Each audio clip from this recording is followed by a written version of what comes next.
Okay, what's up, everybody? It's your boy DJ Phantom live here in Chicago at the Phantom Studio / shop where I do my business in Chicago. It's cold outside. You see me with all these clothes on, but I'm here for Chicago to answer anything I can about the history of the 22 years that I've been on radio, and plus that I've been DJing since I was like 14 years old. So it's a pleasure to be here and just try to give some information about the history of me and what I know about Chicago. I was 14 years old. I was going to Percy L. Julian High School. I lived on 119th and Perry. And what inspired me is my family, man. Back then, there was a lot of love and a lot of life. These are times when your whole generation could get together on Friday night and fry some fish and spaghetti.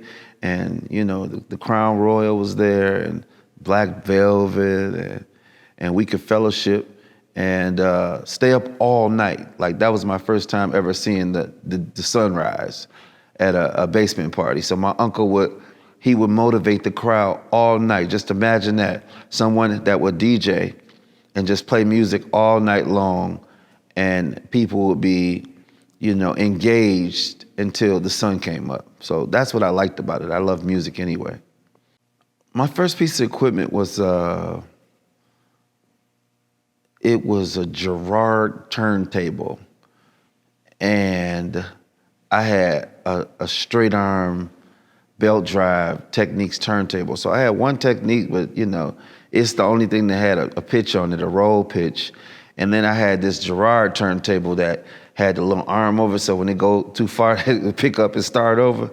But yeah, I started off with that. I started with the worst equipment. And I think by starting with the worst equipment, that made me really good, because when I finally went over to my friend's house and he had some 12s, I was crazy. And then I had the Clubman double queuing mixer. And it was on a slant, so I love that thing, man. You could either take the sides off of it and mount it in the table, and I did that in my room. But I love that mixer. I was the only one that had it, but that's what my uncle had, so I got his. No, I don't have it. I look for it just to be close to my start again, and I can't find it. People that motivated me. I want to start with the people that taught me. So Randall Montgomery, he really big brother me, you know. He's the one that got my hand to stop shaking, because I couldn't take the attention at first, you know. So Randall, Floyd Pope, those were my starting two people.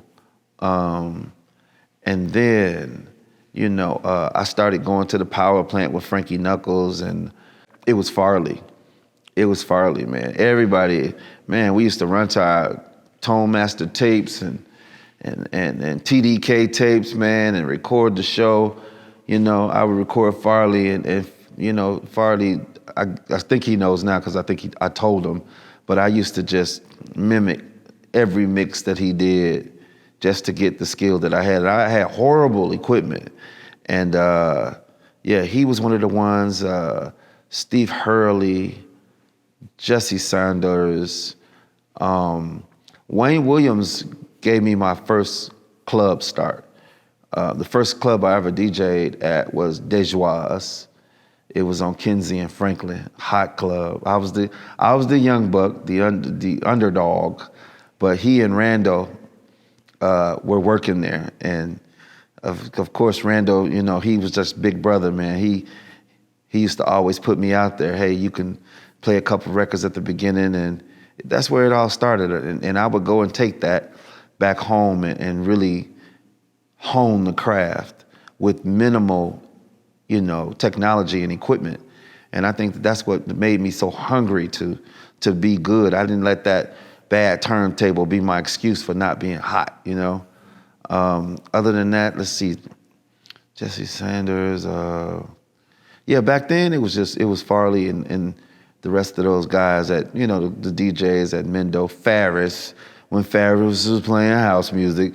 I know can't nobody imagine that right now, but Farris used to play the house stuff. And Farris is the reason why I'm on radio right now, honestly. So it's just mostly those people. If I think of somebody else, I'll add them.